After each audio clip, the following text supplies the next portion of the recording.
ہاتھ چھوڑ کے گل کر غیرت مند، میں کوئی دلگیر فحاشا نہیں۔ چلو تنگ حالات دی جیل چ ہاں، پر الہڑ شوخ رکاسا نہیں۔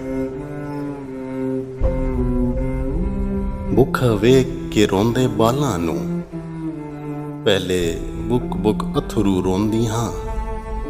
لوکی ویکھ کے مینوں ہس پوندن، ہر موڑ تے جدوں کھلوندی ہاں۔ مینوں ہرگز شوق ادا دا نہیں، مینوں کاسا وقت نہ پایا اے۔ مینوں در در پھرنا عادت نہیں، مینوں در در بخت پھرایا ہے۔ میں جسم فروش فحاشا نہیں، بس رب دے ناں تے منگدی ہاں۔